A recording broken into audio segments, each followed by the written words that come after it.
What is up, everybody? So this is an experiment. This is an idea that I have had for a while that I'm sure is not an original idea, but an idea that has been bubbling around in my head for a long time. And that idea is to do a commentary for my artwork, specifically for the live replays that I put out. Specifically, going to be putting out this newer, higher quality commentary, painting replay, live painting replay edition that's not only going to have me speaking over it, talking, but it's also going to have, and not only going to have, of course, the live replay video that people can see and watch every Wednesday at 4:20 on Pacific time on YouTube and Instagram and Twitch and hopefully soon TikTok. I'll be able to simulcast on TikTok as well. Although TikTok may be banned coming up here anyway. But I am using that video from the live stream and then going to be talking about it. And I have video. It's edited, so there's other video. As you're seeing right now, there is the live video from my front-facing camera. What gets put out to YouTube and TikTok, and well, not TikTok yet, but Instagram and Twitch is the vertical. Whereas the over-the-shoulder, I should say, camera angle, which will be showing up soon. In this intro, let's say it's going to be, we're probably a few minutes away from the full video showing up so far on this commentary. But, so this is going to be edited. When the full video shows up, it's going to be the over-the-shoulder. It's going to fill the screen, obviously. We're also going to have, for the whole live experience, we're going to have the front-facing camera so you can watch me. You can watch me eat as I'm doing right now. Maybe take some drinks of water. Maybe smoke a joint as I do when I paint. So these are things you don't see when you see the social media stuff that I put out every day of these different camera angles. You don't see the in-between stuff. Which, this particular live painting session took over 4 hours. It was almost 4.5 hours, which is one of my longest. So what I decided to do, considering I'm starting to take more time painting, I am going to be doing these live replay commentaries at double speed. So instead of having to do a commentary for 4 whole hours, 4.5 hours, that would be long. And maybe I'll do that in the future. Who knows? This is only a test. This is a pilot episode. I have a whole new setup. Obviously, this is not my podcast studio setup for the Ray Taylor Show, which is a show that is actually on hiatus right now. And one of the reasons it's on hiatus is so I could do projects like this. A lot of projects that have been kind of on my to-do list for a long time. And it's been tough to get to. And because of that, and because of a lot of other things, which maybe I'll get into in this 2 hour and 11-minute show, this whatever this is, this commentary, I might get into more of that. I have things that I've taken notes, I've jotted down ideas of topics that I could talk about during these commentaries. So in a lot of ways, this is going to be like a podcast. This is where you get to hear me talk about my artwork, talk about the process, talk about anything. It's just basically, this is where you get to know me. This is where you get to know who I am. Which I had a show. Part of the Ray Taylor show was a show called, which was more of a network of shows, the Ray Taylor show.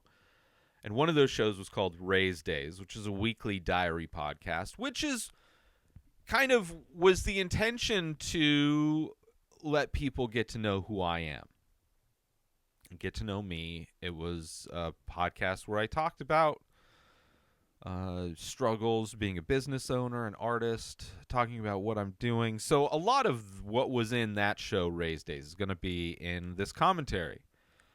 And I'm sure I'll talk about movies. I still watch movies, not nearly as many. Another big reason I stopped doing the podcast. See, there's a big drink of water. I was eating, for anybody curious what I was eating before I started live streaming, I made steak, mashed sweet potatoes, and garlic bread is the meal that I was trying to scarf down, waiting for the start time to go. And now that I took that tangent, I kind of forgot what I was talking about.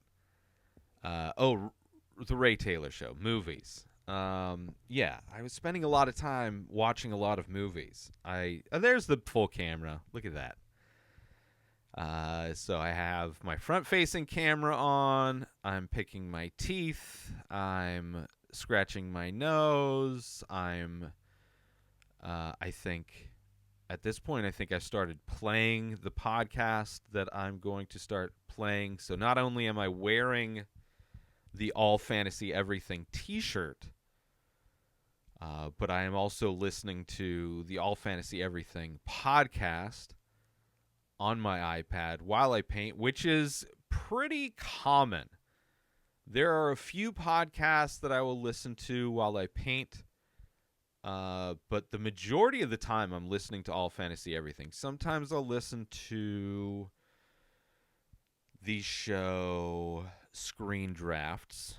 Sometimes I will listen to maybe Doug Loves Movies. Maybe I'll listen to something like The Dollop. That's another podcast I regularly listen to. But for the most part, I enjoy listening to All Fantasy Everything. It's a show where I've listened to every single episode probably at least twice. There's episodes I've listened to countless times. I mean, not countless times, like maybe 5 at most. But it's a show hosted by some stand-up comedians that used to all live in L.A., but during the pandemic, they all kind of moved away. Most of them moved away from L.A., but it's a show with three comedians, David Bory, not Ethan. It's David Bory, Sean Jordan, and the host is Ian Carmel, not Ethan. Ian Carmel, David Bory, Sean Jordan. When I first started listening to the podcast, David Bory and Ian Carmel. Ethan, that's not good. Their voices sound similar.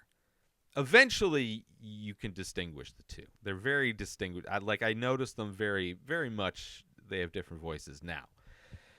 And the premise of the show is they fantasy draft anything and everything, pop culture. They've done where basically they take turns drafting. For example, one thing would be drafting menu items off from Taco Bell. Another show topic might be people with the name Frank, which I don't know if they've done that specific episode, but they've done an episode similar to that. They've done months of the year. They've done holiday music. They've done appetizers. They've done all kinds of autumnal things to do when you're drunk. I love the show. It's hilarious.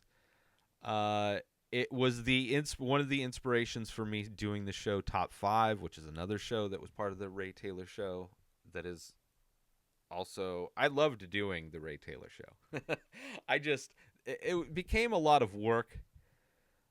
Like I've never had a passion for podcasting necessarily. Like before podcasting, like I started podcasting because I wanted to see if I could podcast, and I could. And that was like in 2008 when like nobody knew. This was like 5 years before anybody ever knew what a podcast was. This was like back when YouTube wasn't even that well known and was maxed out at like uploading 10-minute videos. Like YouTube then wasn't what it is now. Podcasting wasn't then what it is now. I'm about to start painting my first painting. So I'll talk more about the Ray Taylor show later. So you have the over-the-shoulder view, camera view, was the original camera view when I started recording me painting. And I used a digital SLR, which I'm doing still. For a while, I was using... I've used different things over the years. Webcams, different cell phones, things of that nature. So right now I'm using a digital SLR for the over-the-shoulder and live stream. The camera that's facing me is a refurbished iPhone 7, which is the same camera that I'm using to record this video for my commentary. Let's see what else. iPhone 7. The top-down view is my main iPhone, the iPhone that I use, my everyday iPhone, which I think is the iPhone 12. That's the top-down view. So those are the different camera views. The over-the-shoulder was the original. Over the years, and it went over-the-shoulder, and then eventually I figured out how to mount a camera above me, and that was, I think that was using, I forget what I started with. I don't know if it was a phone. At some point I used a GoPro. I've experimented with a lot of things. Phones, iPhones specifically, tend to be the easiest. Great quality cameras. You can buy a refurbished iPhone for pretty cheap. They last they're well built, they last a long time, and they're smartphones, so even if you don't use them as a cell phone, like if you don't get a memory or a SIM card for it, and you're using it like I use it, you can connect to your Wi-Fi, and it's just makes it so easy to like transfer files, upload files. I could stream using it if I wanted to, and I've done that before. I used the forward-facing camera that I used to be used for streaming to TikTok Live. But an issue with going live to like TikTok or even Instagram, I've noticed, is they will pull you down if just like any random person flags you, which doesn't happen, I've noticed, on YouTube. YouTube will pull you down if you're using copyrighted music. That's why I listen to podcasts while I paint. I also like listening to podcasts. This painting that I'm working on is one of the more different paintings that I've done. It is way more cartoonish. It is definitely in the vibe of surrealism that I've kind of been doing. My work has been more surrealist, which is the style that I used to do when I worked with acrylic paints. I did a lot of surrealism. And more recently, since I've added the addition of white ink, I've started to do more, basically adding highlights and shadows to my work in a way to make them feel more three-dimensional, make them pop off the page a little bit more. And in doing that, makes the pieces feel way more surreal, which I love. Surrealism is one of my favorite styles of art. But my journey with painting with ink on paper, doing these faces, was primarily to discover my own style. To develop my own style, to develop my own voice.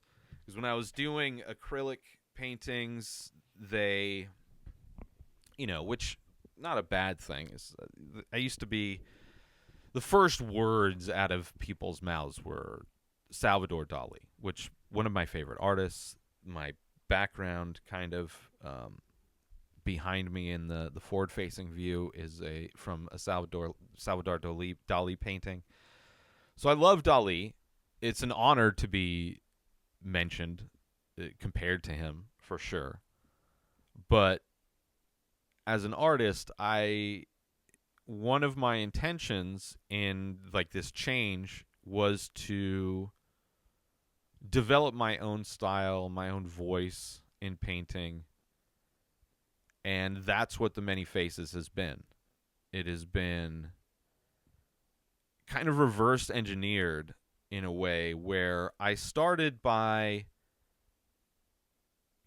using materials that work in a way that I love to work. I love to work fast. That was one of the things with acrylic. I always used to paint with a blow dryer to dry the paint faster because it just didn't dry fast enough. So ink dries usually, for the most part, unless it pools up on the page, dries really fast. So I can do a lot of layers like just within a piece. Like this piece probably took about a half hour to do, I think.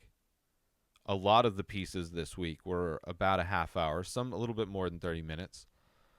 And in that half hour, I can do multiple layers to kind of shape the image a little bit more, to work on a little bit more, to do a lot of things. And it has a raw nature to it that I really like. Like there's always been in my head this idea of how I wanted paint to react. Like it's a weird thing. Like in my head, I've always just had this imagination or this idea of how I wanted mediums to react. And not until using ink on paper did I feel that. Did I see that in real life, and seeing the textures that ink can do and the chaos that ink can have when you put it on paper, the different ways you can load the ink up on a brush to make it do different things, to do like smooth gradients, to blend colors within a brush, to like load a brush up with water and then kind of drop ink within it, so when you paint it almost does like this tie-dye effect. There's so many different things that different techniques you can use with ink, painting with ink on paper, that I love, that I've kind of just figured out throughout this process of painting these faces and doing the Many Faces. This one is 2,430. That is the number. The painting that we're watching being painted right now is number 2,430. And so, I've done a lot of these. And it's something that's evolved and changed and grown over time as I've, a lot of the early stuff, so much of the early stuff was getting used to painting regularly, getting used to the schedule, just staying on, like the idea early on within the first 100 of them, way before the first 100, I think, I decided I was going to release a new painting daily. And which doesn't necessarily work out. Like you can't do the math and figure out when I started, because I've taken time off due to life events. I haven't released things daily, and even now, actually, the current schedule for painting and releasing paintings is I do 3 weeks on, 1 week off. So I'll do 4x6-inch paintings, then 6x9-inch paintings, then 9x12-inch paintings each week, 7 of each size for each week. And on the fourth week, the idea is to release new limited release merch, whether it be like t-shirts, hoodies, things like that, clothing, other products. Basically, it would give me an open week to do other things. And then, so I'll take a week off, and then I do start again at 4x6, then 6x9, 9x12. I don't know. So I'm not necessarily releasing, although on that fourth week, I'm basically releasing, as far as social media is concerned, I'm releasing like my best of. I pick 7 pieces from the previous 21, the previous 3 weeks, and then I've started to archive the social media videos instead of just the pictures. So I'm able to just go back over the 3 weeks and just take the images, the 15-second top-down video, the 60-second over-the-shoulder video, the 2-minute combination video, the image, and then the turn video, the presentation video, I guess you call them. I don't know what they're called. I call them turn videos. When I turn the painting, when you see me holding the painting, the backside of the painting to you, and then I turn it, I call those turn videos. So I copy all of those videos from the previous 3 weeks, and then that kind of populates my social media. Because every day I release social media for 5 pieces of social media for my paintings. And now that I'm doing this, I will probably be clipping this up and using versions of this for longer format social media posts. Probably longer format horizontal or landscape mode, since everything else is vertical.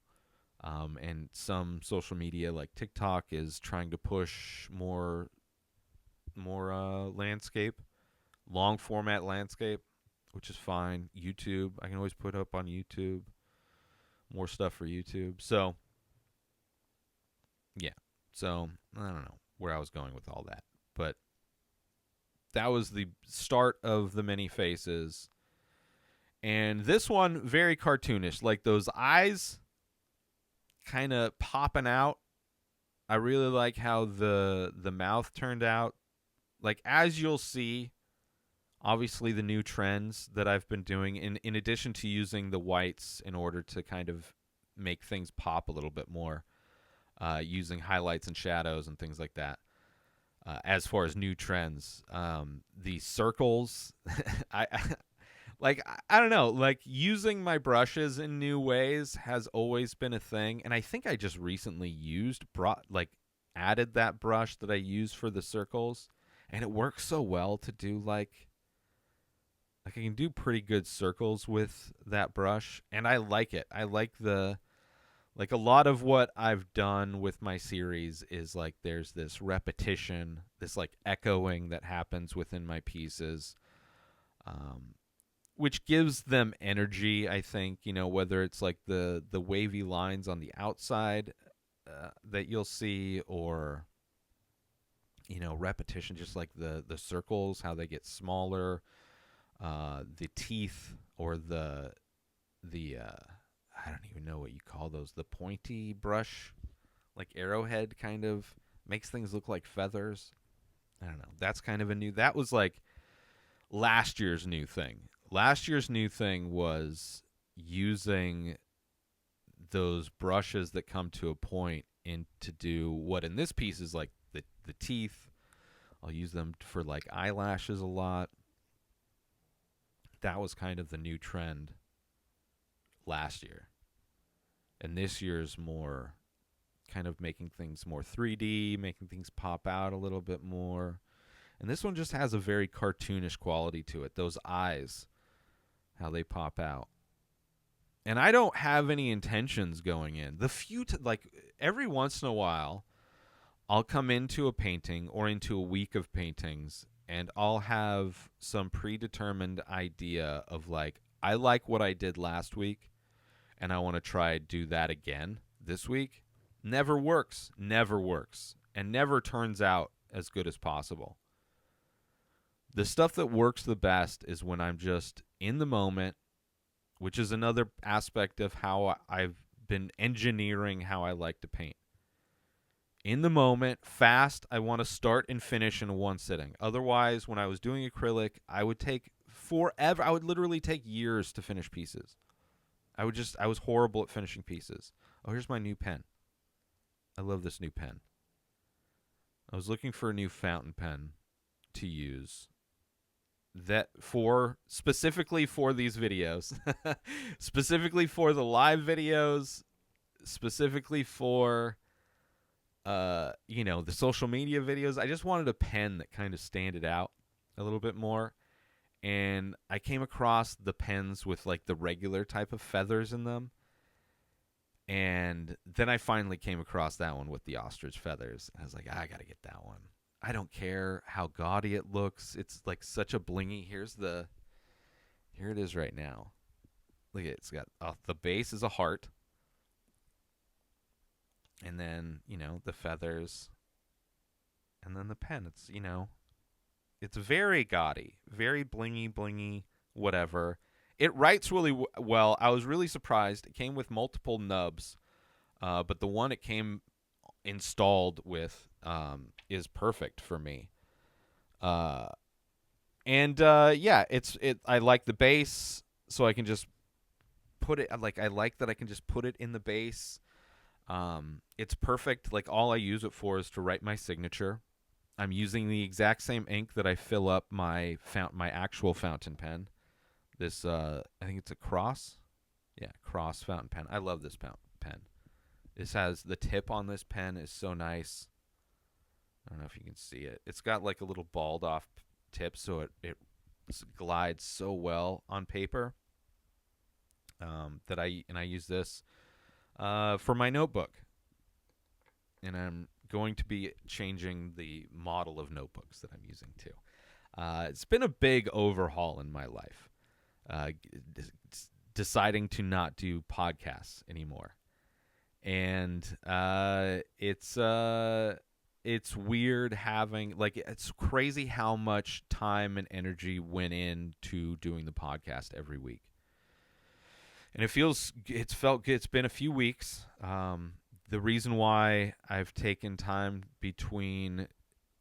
before trying to do this, like I've been wanting to do this months ago. But more recently, especially after not doing the podcast anymore, the last week's live video, I forgot to plug my laptop in that I used to stream, and so it died. So that's why I didn't do it last week. Basic mistake. But I didn't want my pilot episode to have some other mistake that I made. So anyway, here we are in a second painting. I took a pretty decent break in between there. I enjoy using this brush I'm starting off with. It's a custom brush. Basically, it's just a cheap, paintbrush that you would probably get at like a Target or a Walmart. It's like one of the cheapest paintbrushes you could get if you go to if you go to like a Home Depot or something like that even. And then I just cut chunks out of it so it would give me that kind of look to it, that brush look. And it's because I have another brush that is a watercolor brush that looks like when you look at it, looks like a fork. Has like little tiny bristles that come up. That's that brush. That second brush I'm using does that. So that was a brush that I found way before I started using it for this. And love using it for this. And I wanted to kind of create other brushes that give me a similar effect. And I don't know what anything's going to look like when I paint. I have a feeling that there's going to be a lot of stuff that I talk about in this episode that I probably won't need to talk about again, unless people specifically ask. But another aspect of the reverse engineering of my artwork is the fact that starting and finishing everything in one sitting and not sketching, not planning out, and then I don't know. It's just I prefer being in the moment. Like the times I've painted, and those paint with acrylic, and just like free painting and just doing it and seeing what comes out of the page or the canvas. I loved doing. There are some paintings I've done that kind of had that, but then most of them come from a sketch or a specific idea, and then it's fleshing out that sketch. And I mean, that process is like you're retranslating an idea multiple times, right? So you're going from an idea, the original idea from your brain to a sketchbook. And then you're taking that idea, for that same idea, and then you're filtering it again from the sketchbook to a canvas, or maybe you're doing it on a tablet where your initial sketch is just being reworked on the tablet. I've never gotten into using my tablet. I have a good tablet. I have the Apple Pen for it, but I never use it. There's something about the tactile feeling of like analog stuff that I prefer to create art with. But I do love Photoshop.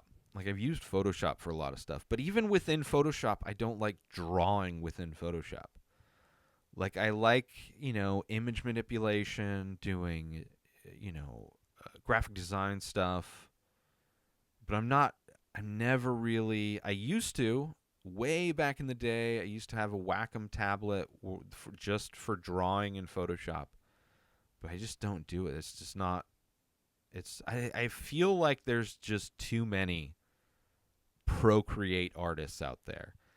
And I have all the love in the world for people who use tablets to do all of their artwork. I'm sure it makes it so much easier. I 100% know it would be, but they're trying to do something different. Like, for me doing this, it would make no sense to do this. This style wouldn't work on a tablet. I mean, I could make it work on a tablet. But the thing with doing it on paper and ink is that I can't erase, I can't undo. If a glob of ink falls off of a brush before I start painting, I have to try and incorporate that blob in some ways. Or I need to paint over where that blob was so it doesn't, it's organic, it's chaotic, it's built in the moment. It's improvised. In many ways, I'm just trying to fill the page with different brush strokes and patterns and things. It's trying to get rid of blank space on the page while also trying to incorporate elements of a face. And the face has always been, at least the elements of a face have always been a popular aspect to my art as long as I've been doing art. In grade school, learning how to draw like cartoon characters like Bart Simpson to try and get friends, to try and get noticed in school. That's a iconic face. And then when I was doing my surrealism stuff, I mean, I did like the Bad Boy Club. Like I did a lot of different. I used to have like early on, it was like I would take my coloring books and I would redraw the characters in my coloring books, more so than color them in. That was like early days, grade school days. And then I got back into art more in high school. I did a little bit in middle school. You know, I did like a portrait of Michael Jordan, um, which is kind of is a piece that I still have. But just like, you know, middle school was just like you do little projects. You're not really doing art that you like to do. You're just you're being introduced to new things. And then high school is kind of similar. You're introduced to new kinds of styles of art and tools and equipment and stuff, but more freedom to do what you wanted to do.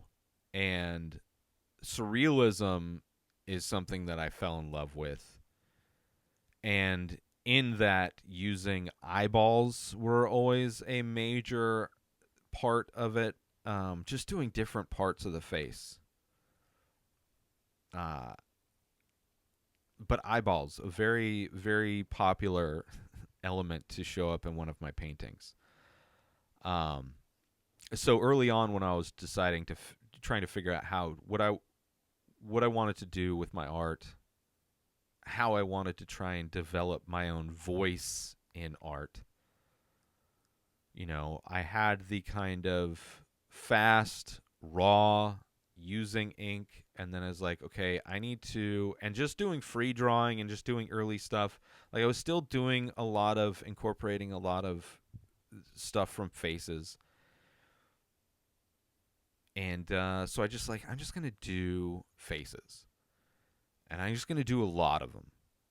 And faces are interesting because there's, you know, billions of faces that exist on the planet right now, and you know who is your best friend by looking at them.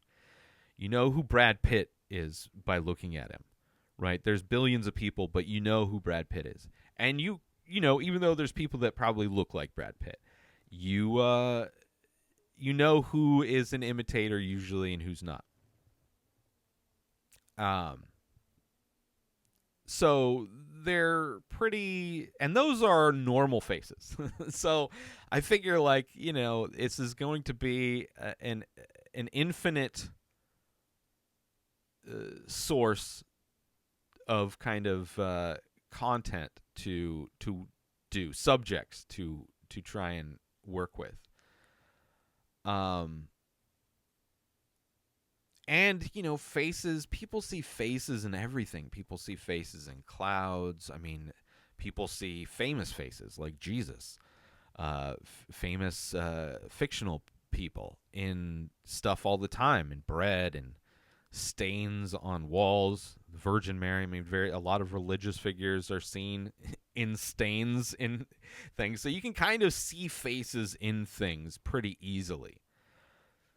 Right, you see two eyes and a mouth. You kind of, you know, everything else is kind of obscure. You know, and you know, I've had over the thousands that I've done, the elements of a face, the eyes, the nose, the mouth, those are usually present in everything, and I do them differently. Like, for instance, in this piece, you see the two eyes pretty clearly on the top. Then you have that kind of on the right side where it kind of bumps out, and you have those dots kind of curving around where it bumps out. It's pretty much right where my hand is covering, where it bumps out there. That's a nose. And then down where my hand is now, where I'm painting, that would be like the bottom lip. Usually the top of the lip, you'll see the little like M, the little arches for your top lip, the little, you know, the thing under your nose. That will usually indicate the top of the lip in my work. But yeah, the nose isn't always there, but sometimes it'll be a bump out kind of like that. Sometimes it'll be nostrils. I'll have two, like a black dot maybe as a nostril, maybe two dots for each nostril. Yeah, so those elements are always there, and they're always, you know, they're different. They're different, but you can see them.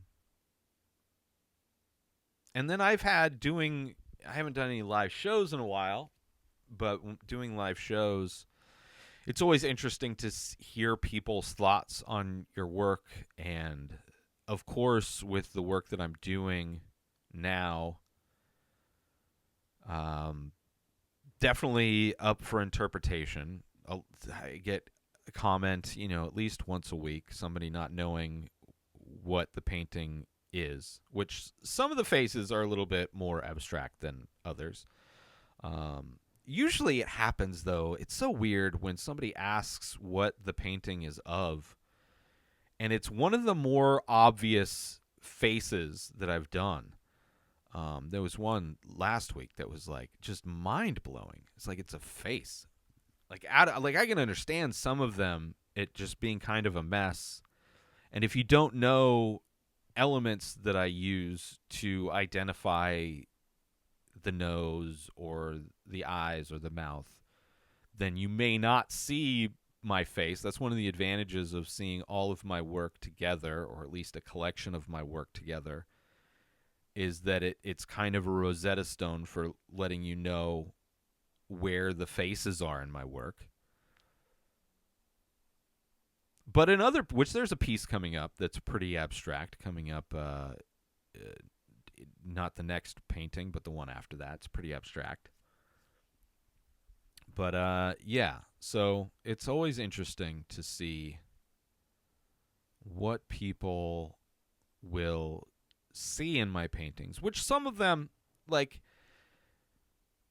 you can clearly, like, with the colors that I use, sunsets, mountains, there's a lot of, I would say, elements from landscapes that you could probably see in my work as well. I mean, the eyes many times can look like suns, the top of the mouth, the lips can look like mountains. And one thing I love about art, and art like surrealism and what I'm doing here, is that, it's up for interpretation. You can interpret the work however you want. That's what I prefer. I don't like people asking. I mean, that was another thing doing the surrealism. People asking what it is. What does it mean? I don't know. I don't know what it means. I don't know what it is. I mean, I know what it is, and maybe I have intention what it means, especially if I was doing surrealism. Like in these paintings, they don't mean anything, but they may remind you of somebody. They may have an emotion or an energy that you relate to, which I don't intend on. Like, I did a couple pieces 2 weeks ago that felt like horror pieces. Like, there was a piece that kind of reminded me. It kind of looked like Pennywise from It, but it also kind of looked like a zombie. There's more. Sometimes I'll do pieces that have that kind of like horror movie vibe to it, maybe. Or scary. Sometimes they look like animals, the faces. Sometimes they look funny and goofy. It's actually pretty rare that they look funny and goofy. The first painting in this series kind of has that funny, goofy look to it. But yeah, it's interesting. It's going to be interesting to see what these commentaries are going to be. That's going to be a bummer. Hopefully it's flipped. What these commentaries are going to be when I'm not, because I'm talking about my process. I'm talking about my art, my style. I'm not going to be doing this every week. But yeah, I don't know. Maybe, hopefully people can like comment. I'll be able to communicate with people who are watching these, and I can answer questions. Hopefully there's going to be a lot of questions. Obviously, the bulk of this is going to be me talking about other things, probably. But I guess for this first one, it's nice. I could talk about my art while I'm painting it.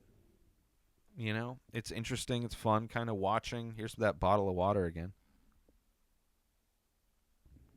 it's interesting, I watch these paintings every day when I post social media, the different, lengths and stuff. And yeah, it's nice to, I guess, take a look and watch it again in this. Definitely, I'll talk about more specifics with the paintings, I'm sure, as I go along. Maybe. But I'm happy with where my art's at. Um, kind of where the additions that I've made, the new things settling in, and kind of taking my time. Last week also, the reason why not only did I have some technology herpes, but I also um, kind of painted pretty fast. I wasn't settled in like I have been more recently. So I don't know. This week's just better. I think better quality pictures or paintings. Oh, I just ate an edible. Yeah, I ate an edible, and it's funny. This next painting. No, not this next painting.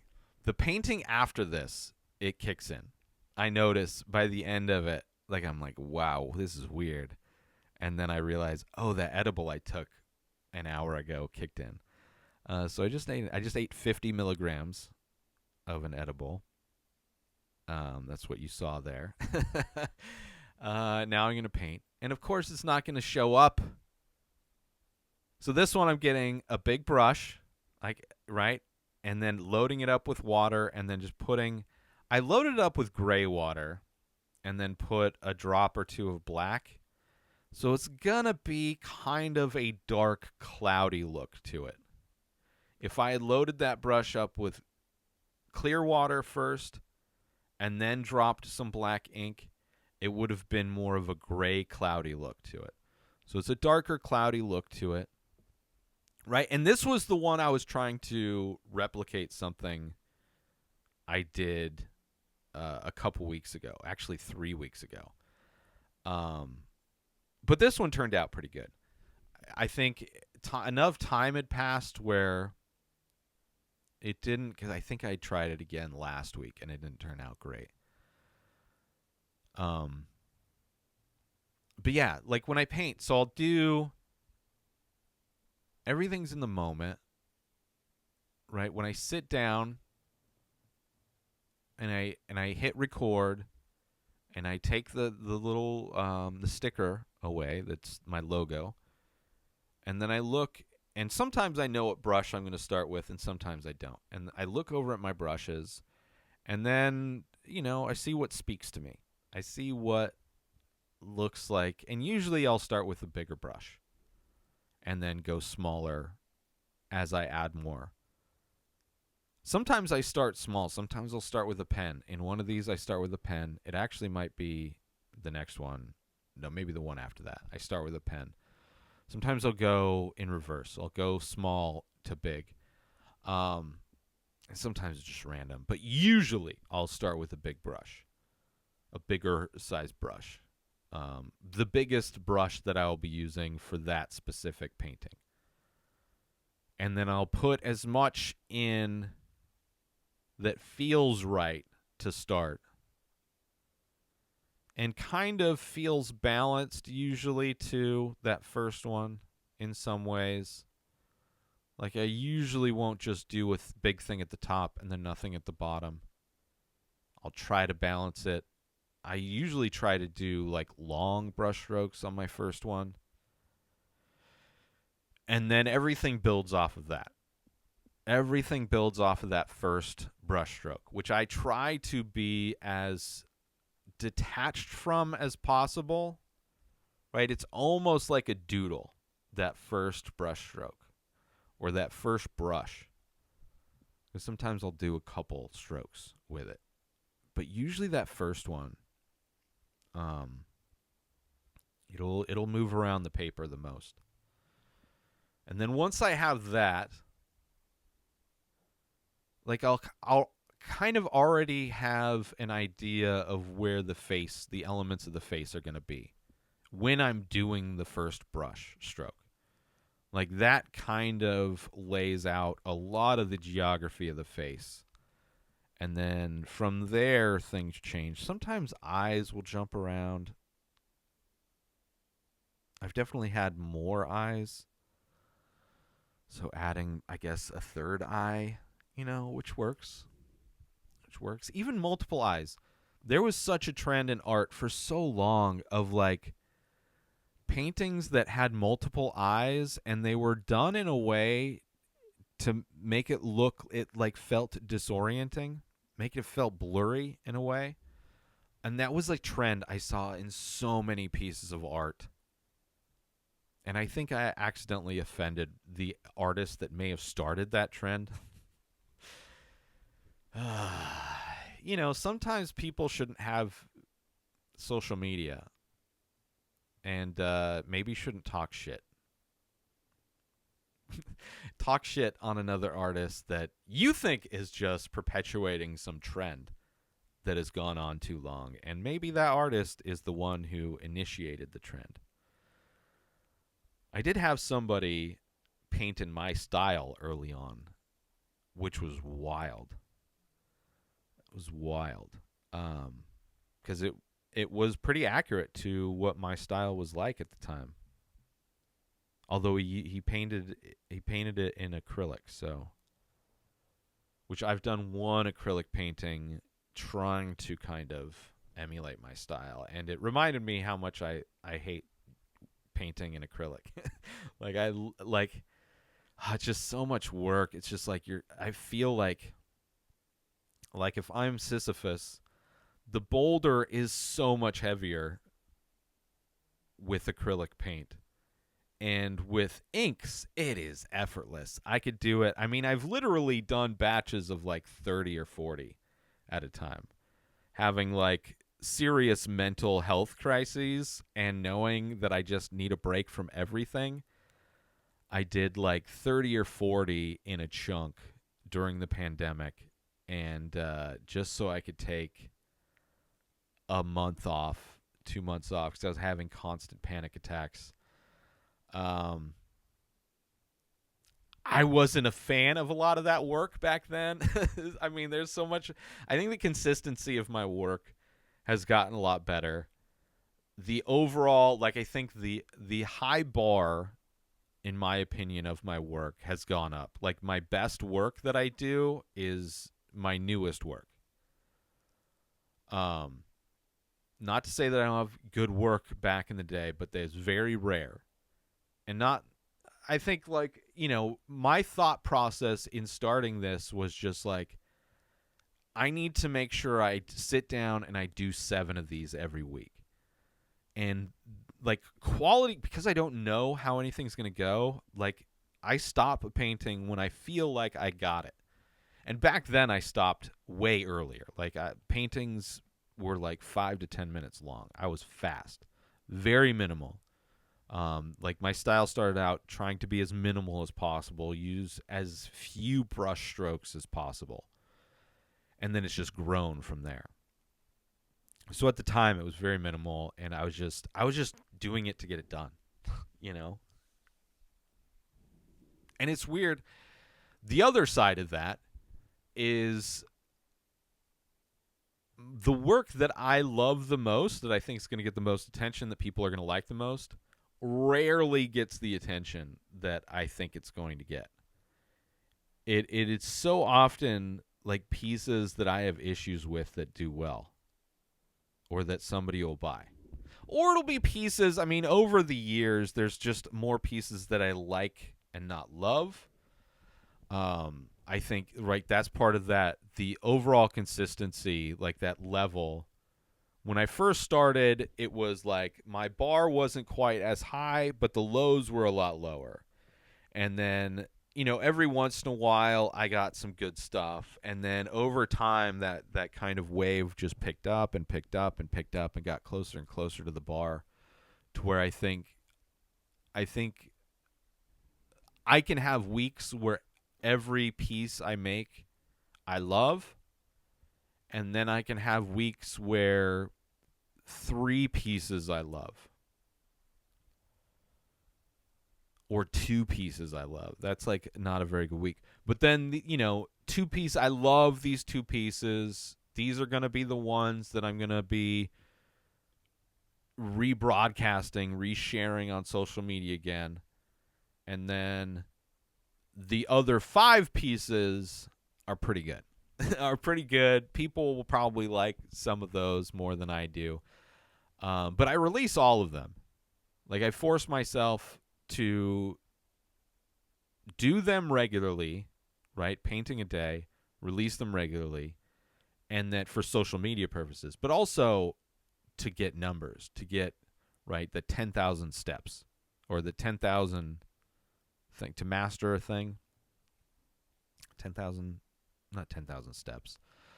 So, and it's crazy. Like, I will hit breakthrough walls at times. Like, there will be, sometimes it'll feel like I'm stagnant for a while, and then I'll try something new, and then it opens things wide open. Like, adding white ink opened things wide open because it, for the first time, allowed me to go back into areas of the painting and bring them out more.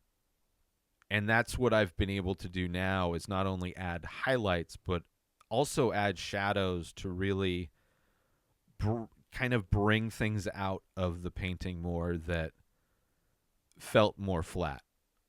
And there's been other things over the years that have kind of changed. Like when I started doing mouths differently, started doing eyes differently, the different ways of doing the nose. There's also kind of that area, that crease in a face that goes from your nostril, right? Goes from the curls over the nostril and then goes down, like divides your mouth and your cheek, right? That crease, right? And then it goes, wraps around, sometimes wraps around your mouth, and you get the little dimple there. But that crease in your mouth, that is another element that is pretty prevalent in my work. To another, yeah. So you'll see that, like this one, you see the nose coming down. You have 2 nostrils of the nose, right? The mouth and the nose are going in different directions, right? You have the point of the nose going down, and then on the left side of that point, you have the kind of blocky kind of line work that curves around, and it curves around that's the other nostril. And then on the opposite side of that, you have on the right side, you have another nostril that's kind of stretched out a little bit more. And then the eyes are unbalanced. I was trying to do kind of a swirl type of a design around. It's pretty subtle around the right eye, but again, it's something like that swirl I'm able to bring out of the page a little bit more with highlights and shadows that otherwise wouldn't necessarily be as seen. But yeah, it's always interesting and fun. Like when I started doing just how I'm doing those little tips of the brush there, that's a huge thing. Textures. I also have these little sponges that I haven't used yet. I've used sponges before, just regular sponges, but I have these sponges that are different shapes that at some point I'm going to start using. So I can do like little triangles, different circles, stars. I don't know what. It's like a whole bucket of shapes that I got at an art supply store. Specifically just to do, it's a different kind of a texture or pattern that I can have on the things. Man, I'm thirsty.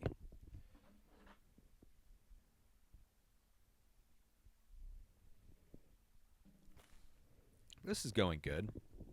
The real test, I think, is going to be next week. The real test is going to be, now that I've said all the things from this one, and I'm still I'm only halfway through. I still have a half of this to go through. Um,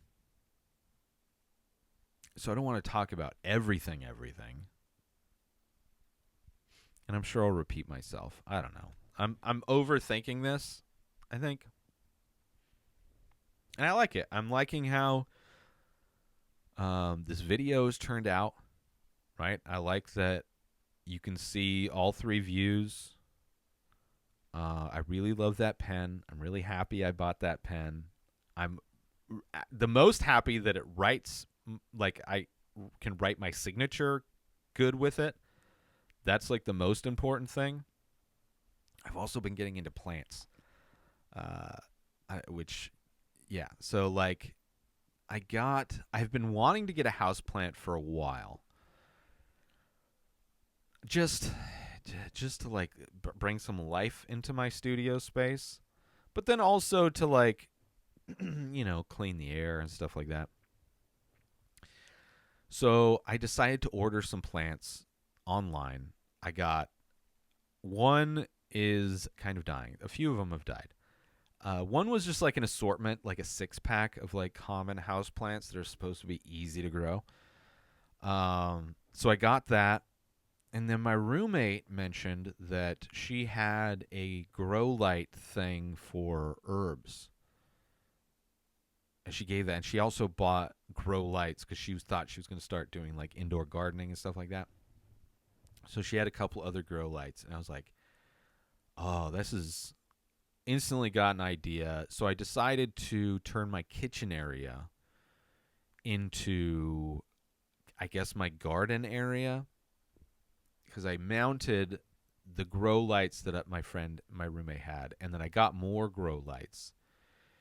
And I mounted, there's these plant mounts that you mount on the wall, and there's little hoops, these metal hoops, and so they're the right size, so my plant sits inside of those little rings. So it looks like my plants are just hovering on the wall, against the wall.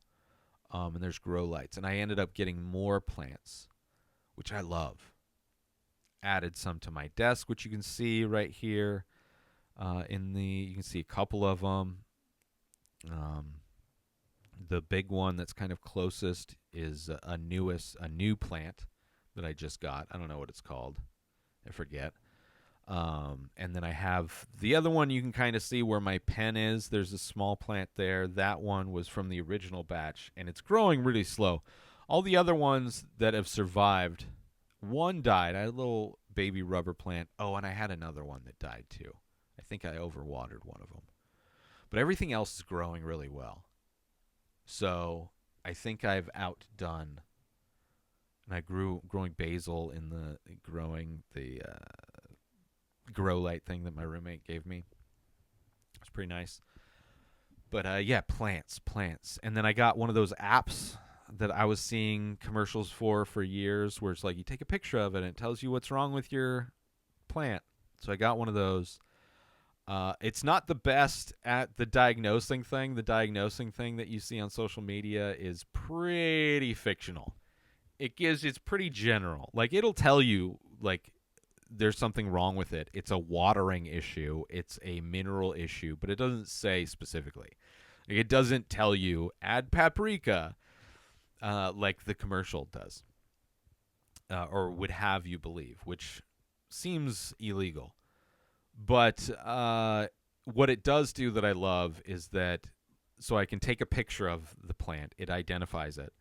I add it to a space. So if they're in different rooms, different areas, whatever, different lighting situations, you can add those plants to that. They're indoor, outdoor, all that stuff. And then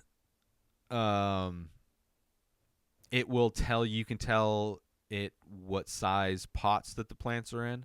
And then it'll give you a watering schedule, which is exactly what I needed. And I think I was watering them too much. I was watering them on schedule, but I was putting way too much water in them. And now I'm doing far less water.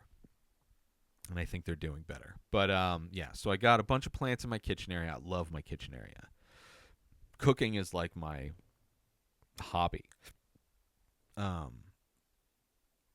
started cooking, learning how to cook. I think this is the painting where the edible kicks in.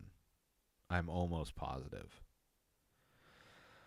But I started cooking. I signed up for one of those meal prep services where they send you the ingredients and the recipes, and then all you have to do is cook. I love that. So I started doing that during the pandemic. Kind of just wanted to learn how to cook or get more comfortable cooking.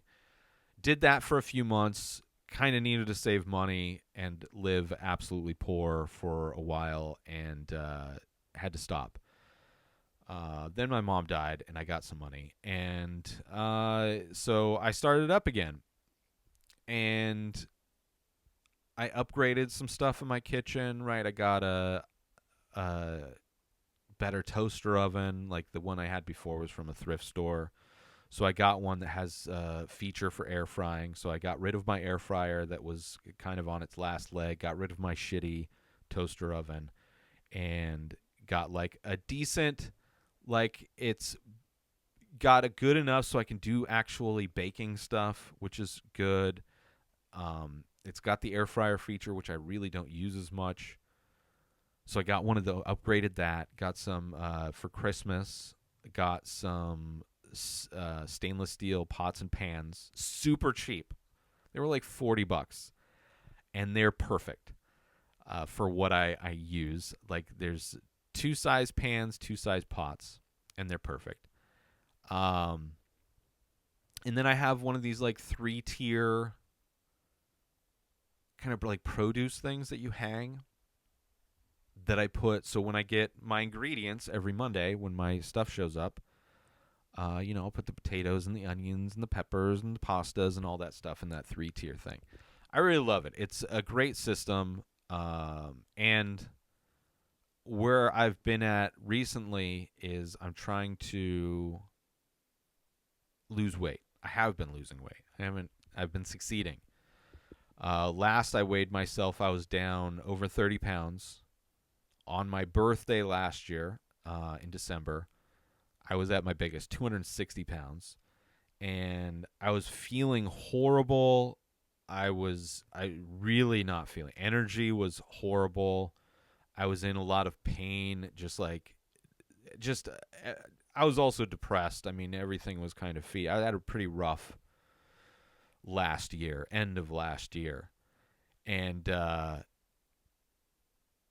was just eating like really good food, drinking a lot, just felt horrible. And so I decided that's it. I got to change. So I downloaded a intermittent fasting app. I downloaded, I signed up for this meal kit service. So basically the fasting program that I've been doing the past probably month or two is that I will eat. It's one of the more challenging fasting programs. They have all kinds of different programs that you can use, but this is one that I found that's worked. It works great. I actually really love this program. So it's basically 5 days of eating and 2 days no eating. So 2 days I fast, and I chose the 2 days that are the busiest for me. Right, so I don't have to think about having to prepare a meal. Those were the days that were most likely the days where I didn't prepare a meal, didn't want to cook a meal, or didn't have time, or want to take the time to cook a meal. And then also it would be those were the days where I would, because I didn't feel like cooking, where I would order delivery, takeout, fast food, just not good food. So I did that. So Sunday, which was the day that I produced the podcast that is no longer being produced, but I am recording this on Sunday, and then on Thursday. So not the day that I paint, but the day after I paint when I'm processing all the video. So Sunday and Thursday I don't eat, I fast. And then every day I do eat, every other day I only eat from noon to 8 p.m. So on those days when I fast, they are 40-hour fasts. because I stop eating at 8 p.m., let's say Saturday night, like I did last night. 8 p.m. last night, 8 p.m., stopped eating. You can still drink water and unsweetened tea, but you're not supposed to eat anything or drink anything. No sweetener, no sugars, no artificial sweeteners, none of that. I just drink water. And then part of the fasting app is that it tracks my water, and I have to drink a gallon of water every day at least. So that's why I got this giant bottle here, which I'm way behind today. That should be about halfway. It's 5 o'clock right now, and it's still at the it has a time. I think it's like 10 o'clock, 10 a.m. Yeah, I'm way behind. But I'll chug it. Let me chug some right now.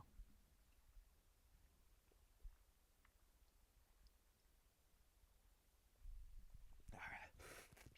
And I was showing it, but of course I'm painting right now, so you can't see it. But it's okay. You saw it before. You see it in this video. You see me grab that jug of water. So I stopped eating at 8 o'clock last night, and I won't eat again until tomorrow at noon. So it'll be 40 hours. And it's really not that bad. Stopping at 8 is fine. I've gotten used to that. I really don't have cravings or hunger pains or anything like that. Like the first few weeks, it was kind of tough. But after a while, it just, all that stuff goes away.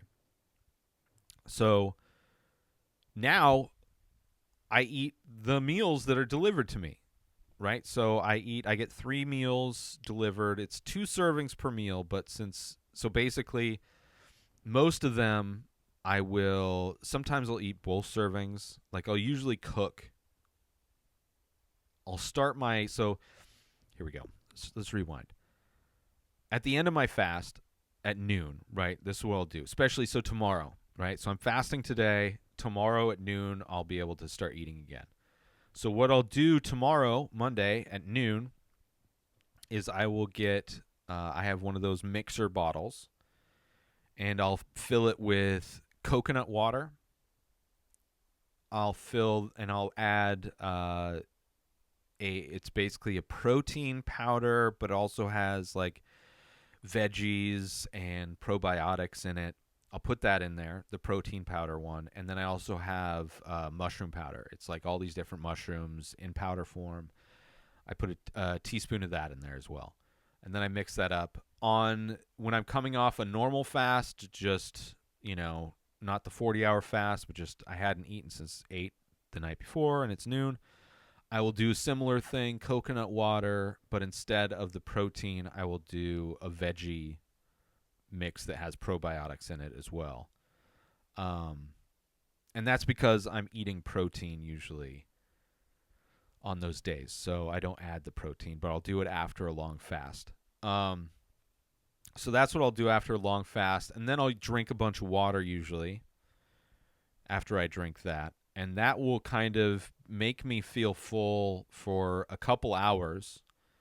And then usually around 2, 3 p.m., maybe 4 p.m., I'll start getting hungry, and that's when I'll start cooking. And I'll cook whatever sounds good, one of the 3 meals that I got, and cook one of the 3 meals, and then I'll usually eat some of it, and then sometimes I'll save the rest for later if I get hungry, before at like 7 o'clock or whatever at night before my fasting starts. I'll eat the other portion. So it's like kind of like a late lunch and then a dinner, and sometimes it's just a big lunch and then I just don't eat. Sometimes I'll snack. I don't really have the cravings for snacks, but for snacks, what I've done is I got walnuts. I searched what the most healthiest nut is, and walnuts are a thing. And then I searched, had AI come up with, or my assistant, I should say. I call my ChatGPT assistant an assistant because I use it, especially with the podcast that I used to do. Use it for a lot of stuff. I'm very high right now. No, this is it. Is this it? Yes, this is it. This is the one. This is definitely the one. I don't know this painting to go away from my losing weight back to this painting. This painting, while I'm painting this, I don't know how high I am. I know I'm high. I've been smoking weed, but I don't know it's the edible yet. And then you'll see after I'm finished, which I'm getting close to being finished, I think, for this one. No, I'm probably like 3/4 of the way through this one. You'll see me laugh. You'll see me laugh when I realize that I'm high. But yeah, going back to food prep. So I'll choose which meal I'm going to cook, and then I cook my meal. Sometimes if I have dishes left over, I'll do those dishes, and then because I don't have a lot of dishes, clean those real quick before I cook. Usually because I'll need whatever it is that's dirty. So yeah, and then I'll eat that meal, and then I don't like grocery shopping. I'll buy coconut water when I grocery shop. I buy the different powders that I use: the protein powder, the veggie powder, the mushroom powder. And there's some things that you need like butter, oil, salt, pepper, sometimes mayo, sometimes ketchup that they don't give you in the particular meal prep that I'm subscribed to. But it's so I'm in those meals I'm choosing healthier options as well. And all of that stuff combined, the intermittent fasting, the eating better quality food. I've lost, I've under 30 pounds that I've lost. It was 31 pounds last Monday. So tomorrow I will weigh myself again and see. And I'm pretty sure it'll probably be, I didn't lose that much the week before. Usually it's like every other week I'll notice a big change in my weight. Like there'll always be like a pound. Like I will always lose at least a pound a week. And then sometimes like 5 pounds. So it's been going pretty good. I've mildly started working out. I kind of been dealing with a back issue the past week, really. So I'm kind of hoping that it's not as tight as it was. I need to get into doing yoga is what I need to do. I need to get into doing yoga. I started swinging the kettlebell a little bit, but yeah. Let me talk about this painting real quick. So the face in this one, you clearly see the lips. I would hope you can see the lips. Right above the lips, you see that circle. That's a nostril. Okay. Then you can see the crease on the side of the mouth, right? And there's kind of another nostril there. Kind of. But you can see that kind of crease that would be coming off of the nostril going down to the side of the mouth. Then above that crease, there's kind of one of the eyes. And there's only really one eye, but it's not even really specifically an eye. It's almost the full forehead is the eye. But, yeah, it's kind of, a little bit more obscure face, but for me, I still see all the elements. Like, I see, okay, there's the forehead, the eye, kind of part aspects or, parts of the nose, kind of, the nostril. I mean, the lips and the eyes should be the most easily identifiable aspects of my paintings. I would hope. But I could see people being confused that the nostril is an eye because sometimes my eyes look like that. They're just in a different place, and it has kind of lashes coming off of it, which, I usually do stuff like that for an eye, but not always. Sometimes they're not lashes. Sometimes those strokes like that are just texture, just filling up space. But yeah. I like this piece. It is definitely very busy.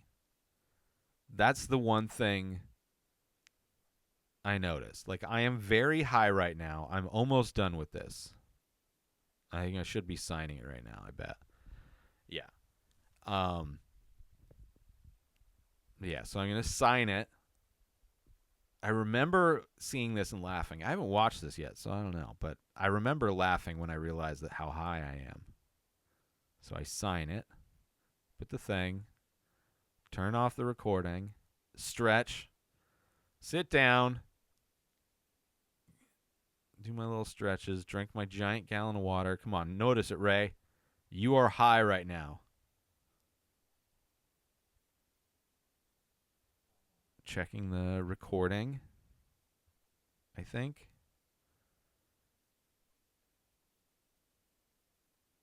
Looking at it. Sink in, Ray. You're high. Yeah, there you go.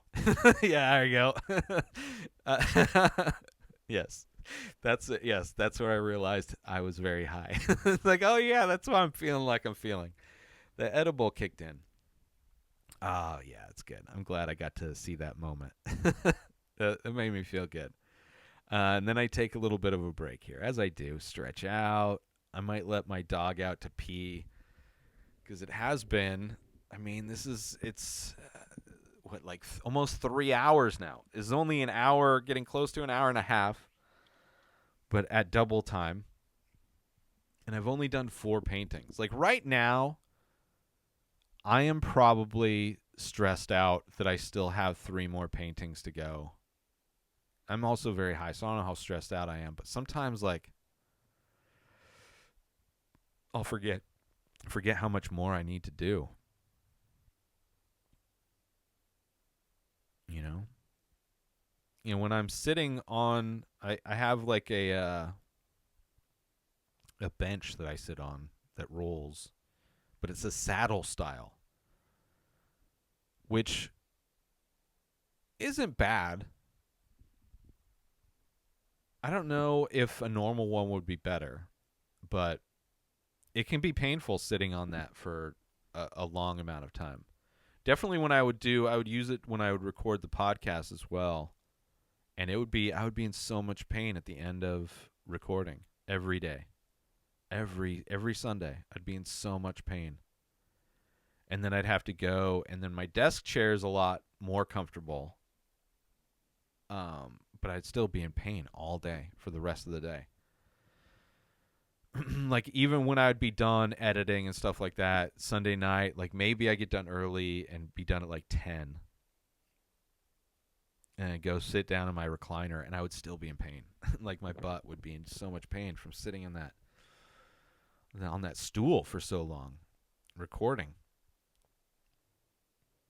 Doesn't really affect me in the same way painting though. But yeah.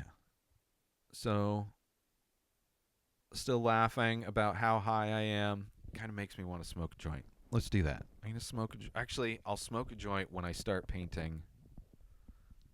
I guess I'll smoke a joint now. What are you going to do? It's not like I mean, my worry is whatever. It's legal. I'm 43 years old. I live in California. I need a slightly taller mic stand, I'm noticing, for this. I like this one. I like that I can have it down like that. But it's just a little, I want to be close to it. Whatever.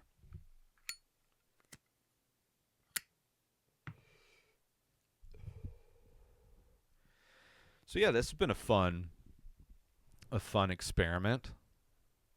I've got less than an hour to go. I've got 3 more paintings to do. The double speed is working pretty good. I hope people watch this and enjoy it. I think they will. And I think it will be good. It works better with my artwork, right? As opposed to the Ray Taylor show, which, talking about movies, my artwork has nothing to do with movies.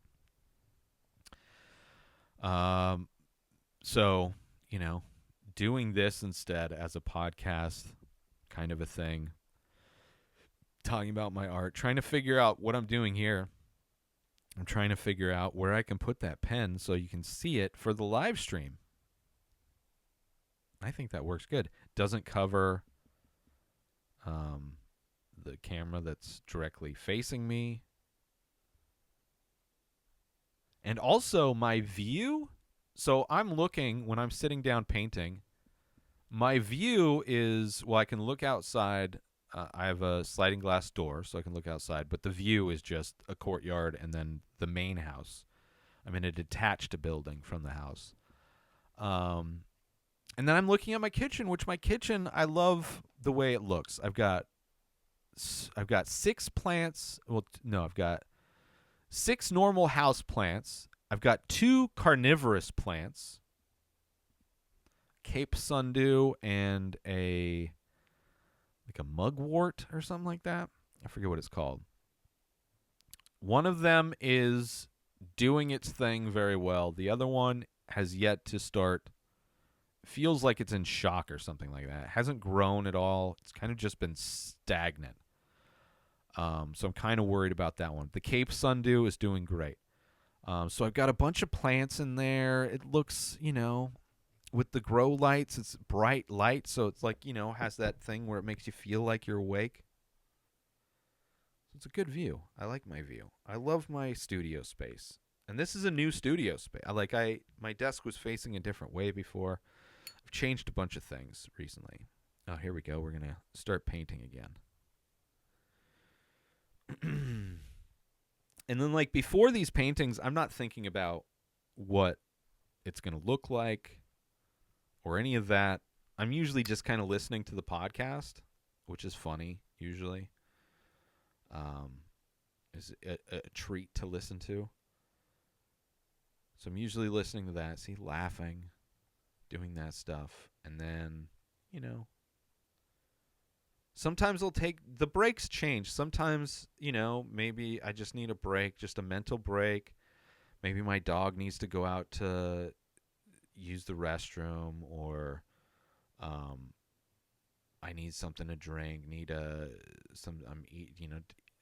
eat what's left of my meal or whatever. So this is one where I'm starting small, right? Instead of going with a big brush, starting small. And these always produce different kinds of work. Like the brushes that I use will really dictate, or what I start with, whether it's a pen like this or a brush, will a lot of the times kind of dictate what the painting's kind of going to look like. In some, an overall aesthetic, not necessarily the face is going to look a specific way, but it's going to have a different look to it. Usually when I start out with a thin pen, there's a lot more texture in the piece. There's a lot less overlay. There's a lot less crossing over of things. They tend to be sectioned off a little bit more when I start with a pen. I don't know. See, I'm doing little circle things where one of the circles is in the eye. Also like doing little circle things in the lip too. I don't know why. I mean, it's like the circles kind of, they have like a drop of water kind of a feel to them. So, putting them around the eyes of the mouth. I mean, they both, even the nose. I should probably lock my focus next time I do this, because I'm noticing, I guess this video isn't going to be, anyway. Yeah. And doing that kind of technique with the brush, that was like a big thing last year. Before that, I wasn't doing that. Over 1,000 paintings before I started doing this. And then once I started doing it, I was like, oh, I could do this for a lot of stuff. It's crazy. that I've been doing this for that long, and it's just I just kind of get used to, I think, using brushes in the way I've used them in the past. So thinking of new ways to use the brush isn't necessarily a thing. It's also been a while since I've introduced a new brush too. Introducing the new ink, the white ink was kind of the new thing. So I'm always trying to like either introducing a new brush or a thing to use, like those sponges, or I've used like pipe cleaners before. I've used like just random things, which is always interesting. You always get a unique look that you don't get with like a standard type of a brush. Yeah, I don't know.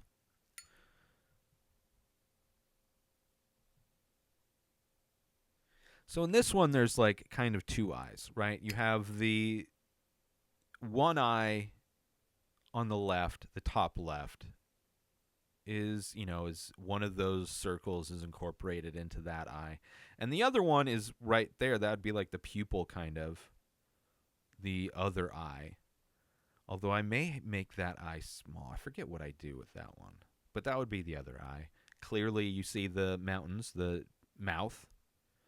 You have the two of the dots from the mouth kind of arching up and over. Those two dots are the nostrils of the nose, right? And then you have where it comes down from the eye, right? That second eye, the line that comes down from the eye and then goes out to the right, kicks out to the right. That's like the line that would be that crease that goes between your cheek and your mouth.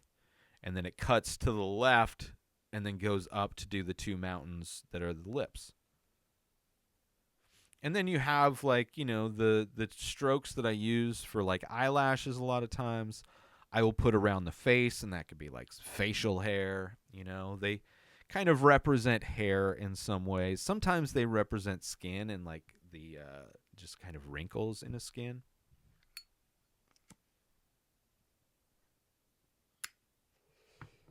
Yeah.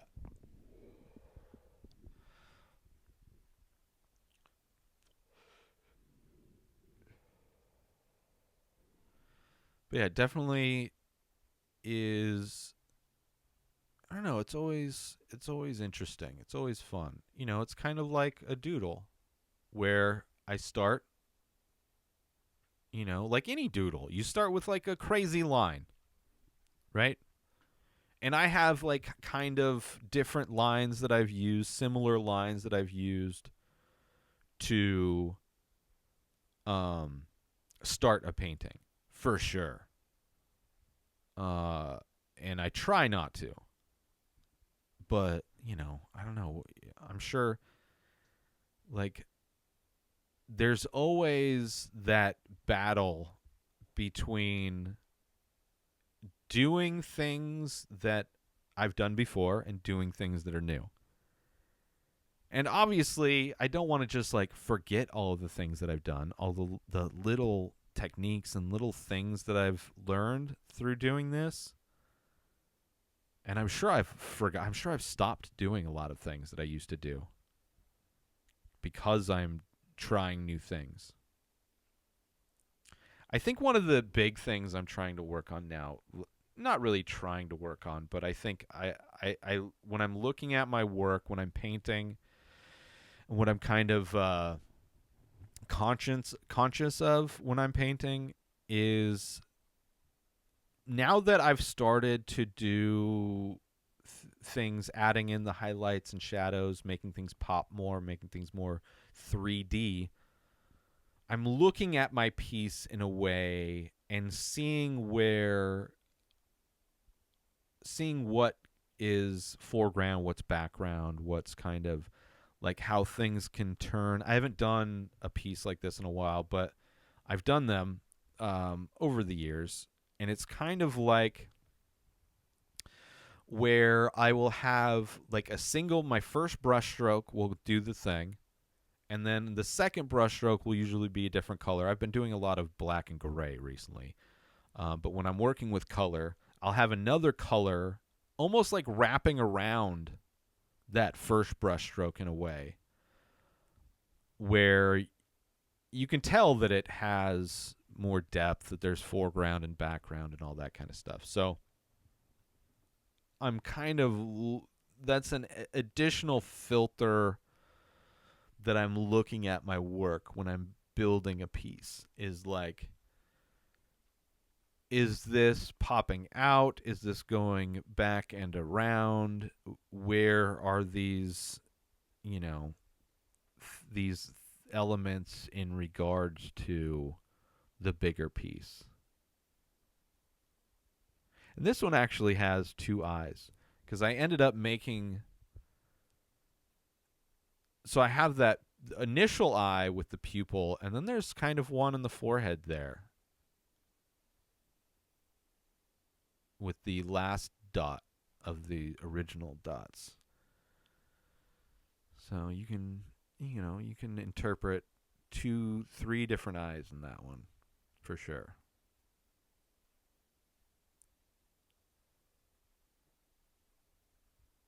But yeah. What else? Was some stuff that filler content.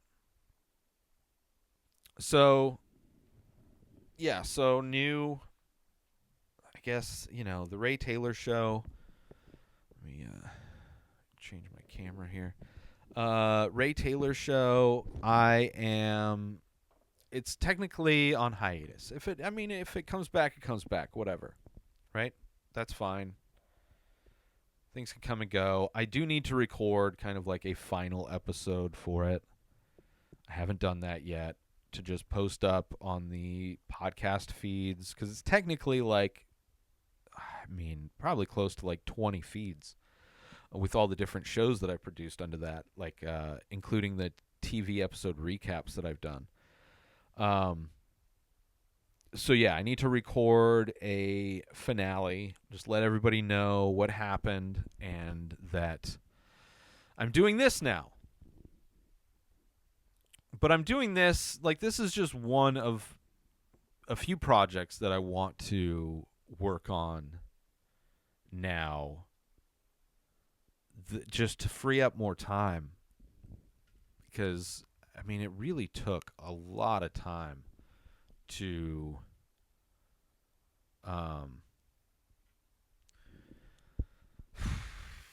took a lot of time to do all the preparation for the podcast, watch all the movies that I had to watch, which, doing 3 movie reviews Monday, Wednesday, Friday, and then top 5 on Sunday, which means, so I'm doing 3 movies to be reviewed, then at minimum another 5.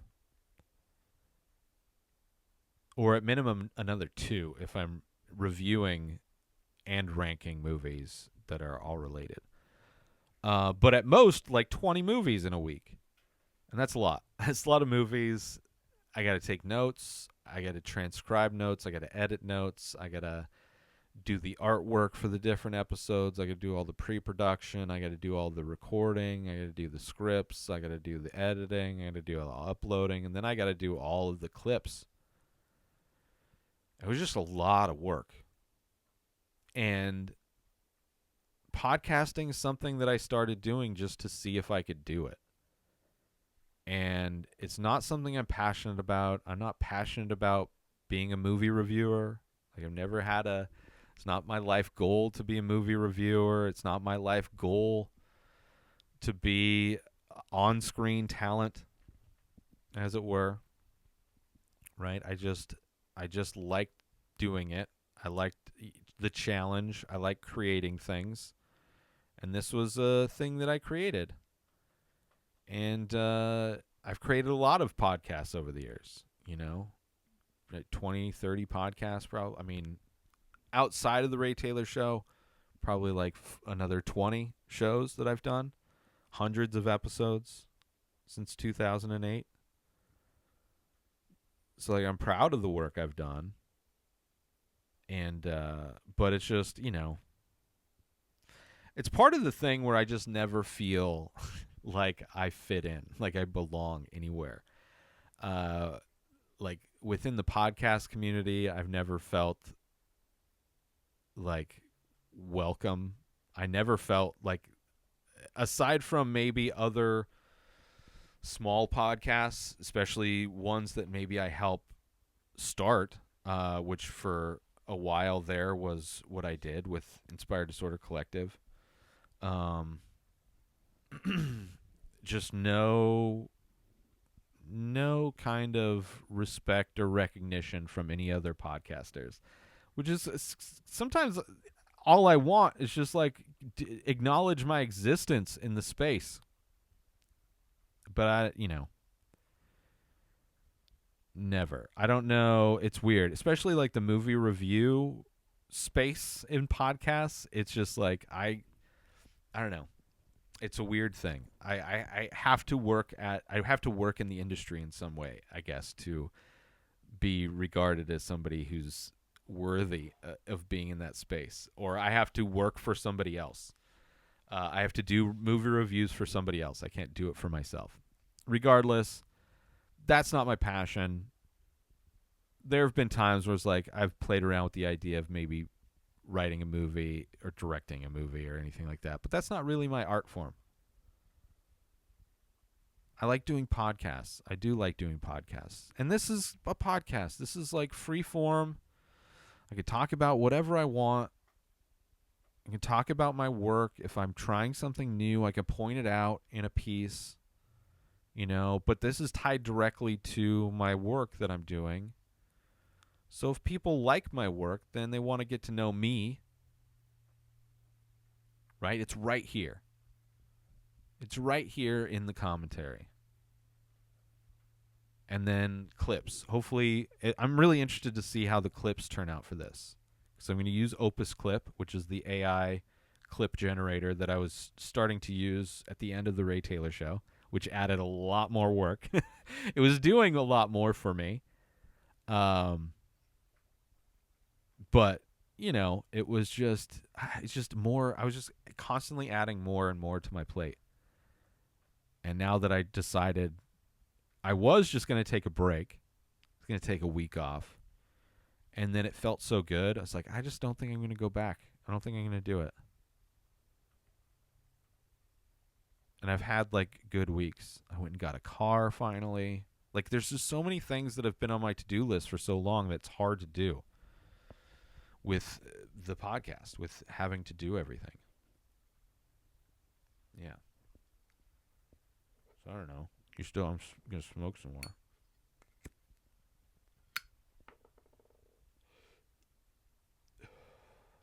I do have to be wary smoking joints. I almost lit myself on fire because my beard is growing out. My mustache is growing out. Now that I don't have to worry about being on camera anymore. In the podcast sense. And this joint is almost gone. Sometimes maybe don't light the joint while it's in your mouth when it's that small. So good. Yeah. So see, look, that turned out differently. It turned out more sparse than if I had started with a big brush, right? I mean, looking at it, it's like very light, a lot of grays, some blacks in some of the detail, but it's not big, bold strokes, right? So that's what you're going to get differently in when I paint, starting with a pen usually. I'm sure there's examples where that's not the case, but from what I've noticed, that is kind of the most common trend, is that it starts out like that, or that's the result when I paint so thin.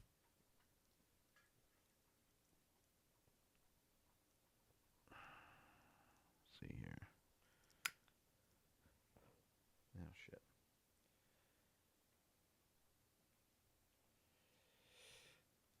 Trying to light another joint. The podcasts are fun. So like when I paint on Thursdays or Wednesdays, I start at 4:20 Pacific. I mean, this one was over 4 hours, so I didn't get done till like 8, 9 o'clock. Late, right? But I'm listening to I'm listening to stuff that I enjoy. So if you want to hear what I enjoy, then, hopefully you'll enjoy it too. Hopefully you enjoy it. I like to laugh. I like to like it helps. Like, I don't want to not listen to anything. Right? That would be the only other option. Which somebody suggested that I should do ASMR painting videos, which I would love to do. I would love to have be I would love to be the kind of person that would just always paint in absolute silence. Like, if I wanted to do ASMR painting videos, I would have to have literally a soundproof booth. And that doesn't work for the majority of the year where I have to have air conditioning running to survive. So, yeah. I wouldn't mind experimenting with it. I'm sure those videos would probably do well. But I prefer listening to music. I also don't mind I've painted to a lot of things over the years. Watching movies or having movies or TV shows on in the background are great. But I like podcasts because they're like, I don't have to follow narratively. It's more of a mood thing. Like, listening to All Fantasy Everything will just put me in a good mood where I'll be like laughing and smile. I'll be having a good time while I'm painting, which is good. So it looks like I'm taking a break right in here. I think I'm letting Izzy out for a walk.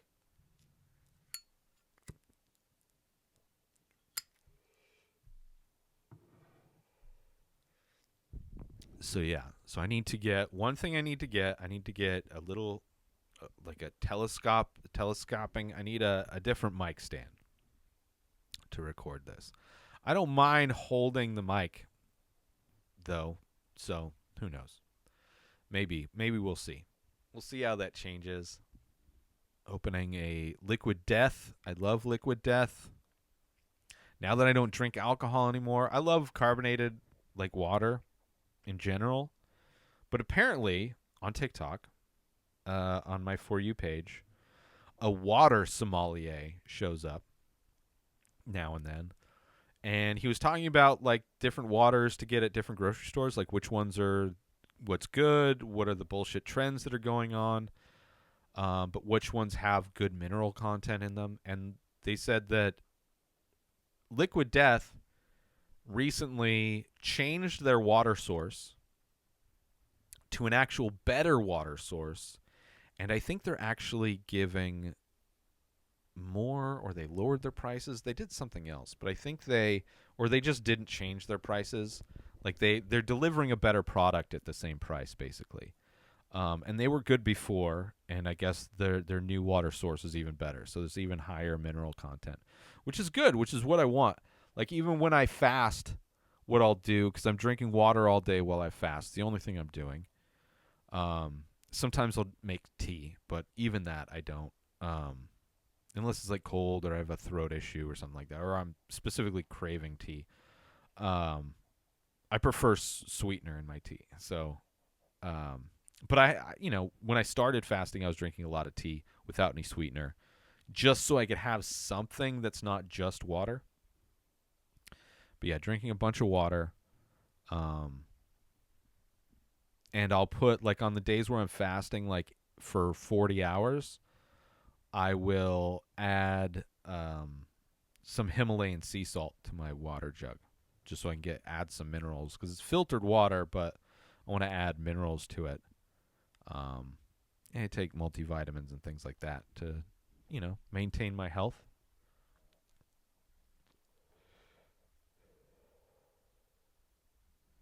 And then, I started smoking weed.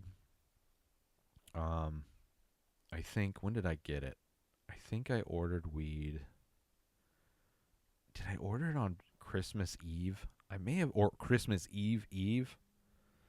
I ordered, I stopped smoking weed during the pandemic because I was getting panic attacks constantly, and they would be triggered by, or just anxiety and panic would be triggered when I started smoking weed.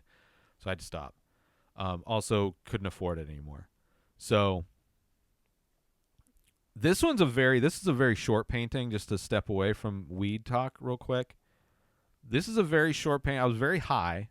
I was very excited to go into this painting, right? Because the last one I realized that I was high. Actually, the one before that is when I realized. So the last one was me settling in high. This one's very short, and it's also like very different. Very little overlaying in this one, I think.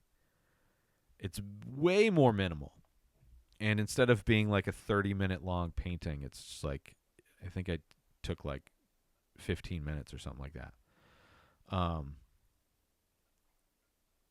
But yeah, going back to weed. So on my birthday, which is middle of December, I decided I needed to change everything. I'm done drinking.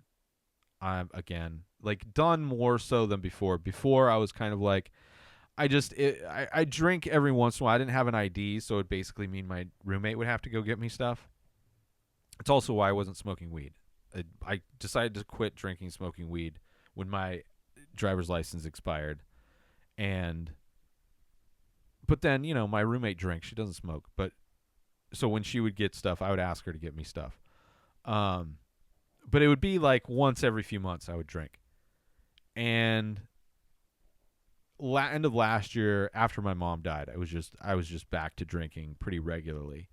And on my birthday, I was like, I can't do this. I'm feeling like shit. I'm hungover all the time. I can't, like, I don't have a relationship with alcohol where I can just do this casually. And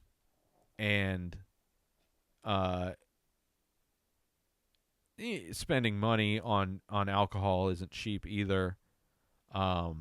And then also just feeling like garbage. So I was like, I'm done. I mean, it's going to help me save money. It's going to help me lose weight. It's going to help me just feel better. So it's like, I don't need that. And rarely get cravings. I kind of had cravings a little bit this past week. But, for the most part, on Christmas, I was having a rough year last year. My mom passed away. I don't have anybody in my family. Christmas was kind of a big thing for her. So I was depressed this end of this year, which last year I was actually, for one of the first times I was actually excited for the holidays.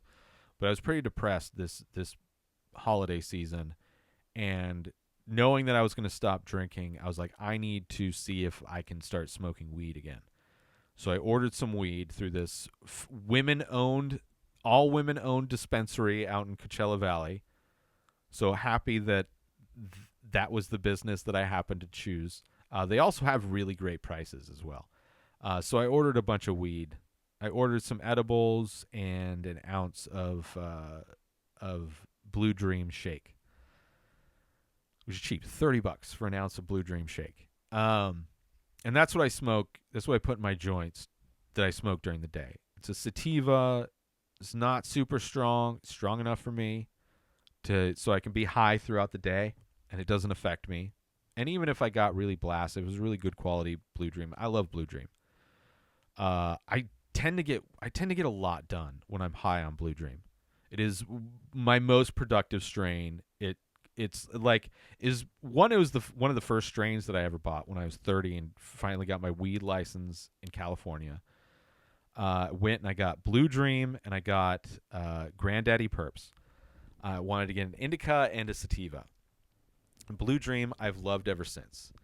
Loved it ever since. Granddaddy Perp, the best, my favorite indica. So I ordered this. They gave me, because it was a first time customer, they gave me a premium pre-roll, which I got. I think I got indica. No, sativa. I forget which I chose. I think maybe I chose indica, and then I got edibles, which I haven't done recently. I hadn't done for a long time. Done an edible, because I needed something to get through the holidays. So started smoking weed and just kind of been smoking pretty regularly every day. I'll smoke my joints during the day, which is Blue Dream Shake. Not super strong, so I'm not getting blasted. I'm relaxed. I get all my work done. Maybe some distractions here and there, some tangents throughout the day. I'm not the most efficient person I could be. And then at night, I will smoke. I got a decorative bong. It looks like a vase, right? It's one of those. And it, I smoke indica at night to help me go to sleep. I also got these nighttime gummies that have weed in them, has melatonin and some other stuff in it to help you go to sleep. Those are the best. Those are amazing. Those are by far the best sleep aid I've ever used. Or I think they're called My Sleep. And I think my podcast had ended, so I'm looking for a new podcast to play, a new podcast episode to play. Or no, the one that was playing, I didn't like. They were talking about where to get drunk, and I was kind of worried that maybe something would kick me off for the topic of conversation. Only one painting left, I have to say, and it'll probably wrap up pretty quick from there. But yeah, been enjoying smoking weed, those edibles, and then I've been getting, like, I've enjoyed the edibles. I've definitely, especially on days, it'd be like I take edibles on days where I would normally, just like, I think this is going to be a drinking day. Like, I'm just going to watch movies and hang out and whatever. And those will be, like, if I don't have shit to do, if I got everything done, fucking, I'll pop an edible. I got a lot of day left. I'll pop an edible and see what happens. Because, like, right now, I'm in, like, the planning phases of a lot of things. Like, just seeing if it's stuff I want to do, stuff I don't want to do. Because I don't want to just fill my time with stuff to fill my time. And since I stopped doing the Ray Taylor show, I have so much time. It's ridiculous how much time I have now that I'm not doing that show. But, you know, trying to figure out how to do this. I want this to work out. I like it so far. Next week's going to be very interesting. I probably will talk about, I mean, I didn't really get to a lot of my topics. I guess I talked about some of them. High on edibles. I have a bug zapper. so I've been high. Pretty much most of the time. The past few months. And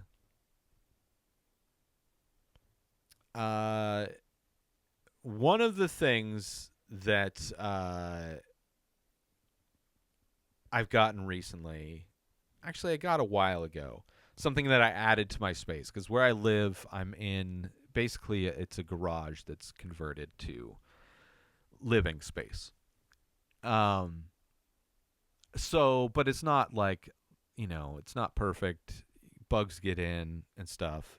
And so I have had bug zappers, usually small bug zappers, and recently upgraded to a larger one that kind of goes against the wall, lays flat against the wall, and it's easier for me to change the bulbs in it, because the smaller ones, like, you could change them a couple times and then they kind of fall apart and they kind of sucked.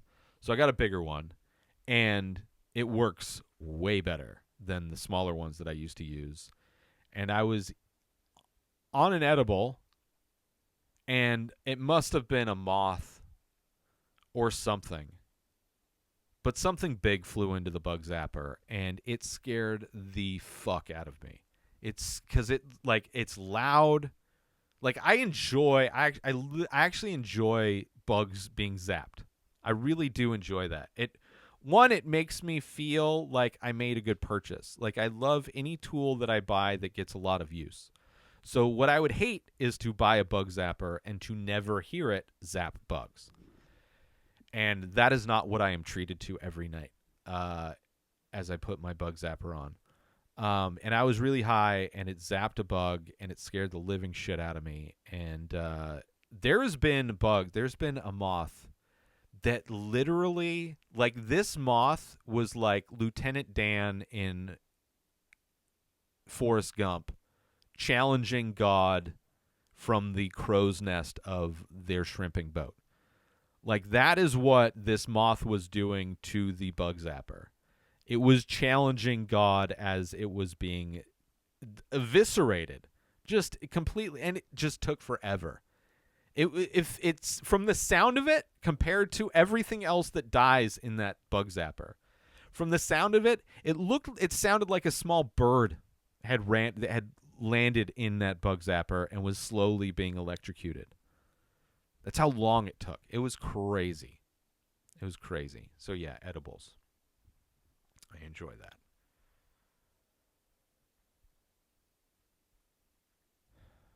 As far as the art's concerned, and events, I'll definitely be announcing events on this. But there are no events right now. And there probably won't be until maybe the next fall. Usually there's not a lot of stuff during the summer. Although I have a car now, so maybe I'll have stuff out of town that I'll be able to do. Maybe I'll be able to do stuff in San Diego or LA in the meantime. But regardless, I mean, events you can always check out on my website, inspireddisorder.com/events, or the main page of inspireddisorder.com. I post my events. Right now, it's just the events that are on the calendar are my live painting, which is 3 out of 4 weeks. So I'll be painting this week. When this comes out, I'll be doing 9x12s, as this is all 6x9s. So I'll be doing 9x12s, and then I'll take a week off, and then I'll do 4x6s again. So yeah, so this podcast or this commentary will be 3 out of 4 weeks, which I kind of like that. I like the 3 weeks on 3 out of 4 weeks. 3 weeks on, 1 week off. It gives me good time to at least, work on anything else, right? I want to get, I have other things I want to get done with my new car. I got a Mini. I love my new car, by the way. I went out. The car that inspired me to go out and buy a new car, which I'd been looking at cars for months now, tracking cars, watching prices fall, was a Mitsubishi Mirage, is what I was initially going out to buy, because it had just lowered in price. It cost like a little bit less than what I paid for my Mini, but it had less mileage on it, and just it's way more fuel. It's not way more, a little bit more fuel efficient, less miles, and then just a super reliable, inexpensive car to drive, the Mitsubishi Mirage, which I was fine. No bells and whistles, just completely a tool that will get a lot of use. Get me to shows, stuff like that. And then it sold out, and in that moment, I had to make a choice. I had to make a choice where I could go with the Toyotas that I was looking at that cost a few $1,000s more, or I can go check out this car, this Mini Cooper Clubman that I've seen, and go check that car out. Because stylistically, it's different than everything else on the road. They have a very unique style, the Mini Cooper. I like it. I like that style. I like the grille on it. I like everything. I like the interior. I like how the interior is designed with all the circles and everything. I really love it. Like, aesthetically, that car makes more sense to me. It's all black, which is going to be hell during the summertime, but I got like high quality soaps and things to wash it with, to detail it, that are supposed to, they have like ceramic in it to like help protect it for like intense heat. So I'm trying to take really good care of it. But yeah, That was intended on going to get a Mitsubishi Mirage. It was the most intelligent choice. Was the Mitsubishi Mirage. And then I went and got this Mini. I was like, man. And then the first thing I realized after I got it is that I need to fill it with premium gas. It's like, oh no. It has good gas mileage. Not quite as good as the Mitsubishi Mirage. Way better than everything else. It's not a hybrid. I didn't want a hybrid because I didn't want to have a car that had two engines that could go wrong. Like, hybrids have gas engines and electric engines. And on the electric side, the engines usually don't go bad, but the batteries do. So it's like I don't want to deal with those two issues. I don't want to have two different car issues. Like I'd rather I was thinking of potentially getting a Chevy Bolt, which are super cheap because they were catching on fire for a while. But they're also just a base model electric car, but there was a ton of them, 2020s available for like $15,000 during the end of the year. And I was like, man, which would have been a huge chunk of change for me to get. But I don't have to pay for gas. I don't have to pay for smog. I don't have to pay for oil changes. I don't have to do... The only maintenance you have to do on an electric car is new brakes now and then, new tires. Maybe the computer needs an update or whatever, but very little maintenance is needed for electric vehicles. So in the long run, it probably would have saved me money going with spending twice as much to get an electric car than it did my Mini, but ended up going with spending less money because I don't drive much. So I don't need... Like, I can get away with, like, you know, I'm not spending on gas, whatever. It's fuel efficient, so not going to be that bad. So, yeah. For price, I decided to go with the gas and then ended up with the Mini. And I love the Mini. It's, you know, and I took it in. Didn't need that much work. You know, brakes. I ended up getting free brakes because the garage I took it in once for an oil change and then just to see what all needs to be done on it. And because it needed an oil change. So I got the oil change and then I saw like one of the tires was kind of going bald. The brakes were starting to get low. One of the belts is starting to show wear. The brake lines had some residue, needed to be flushed. So I got the stuff done. I didn't get the tire or the brake. I figured I'd get those done at the same time. I didn't want to wait. I was already waiting like an hour and a half. I was there all like for 3-4 hours, and didn't want to wait for a tire and a brake. So went back the next week to do the tire and the brakes, and they bring my car in, and the person comes out, and they're like, oh, you got new brakes on there already. They already did it. And I'm looking at my bill from last week, and I'm like, what? And they also printed up a quote for what the tire was going to cost. So I had like paperwork there, and I was like, I didn't pay for it. And she went back in and she checked it out, and it's like, yeah, it's brand new rotors, new brakes. I was like, whoa. She's like, I'm not going to charge you for it. It's like, well, that's good because I don't think you could prove that you put it in my car because there's no proof that you put it in my car. I didn't even know you put it in my car. You didn't even know you put it in my car, which also kind of made me question every time I've ever taken a car into a mechanic, if they can accidentally put pieces on and replace stuff without knowing it, then how easily could it go the other way, where they say they gave you an oil change, but they never did? They say they changed the air filter, but they never actually do. Like, how many times do they say they actually do stuff and then don't do it? Because when you have somebody, when you go in and you find out that the last time you were there, they accidentally put on new brakes and rotors and you never had to pay for it, like, that's a very good thing. It's a very big plus. I'm very thankful and very lucky that happened. It saved me a few $100. But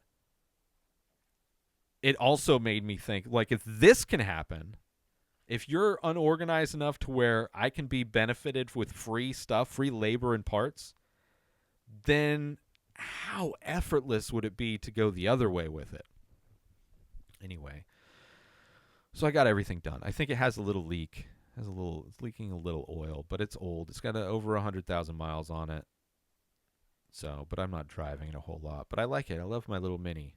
It reminds me of I had a Scion XD way back in the day.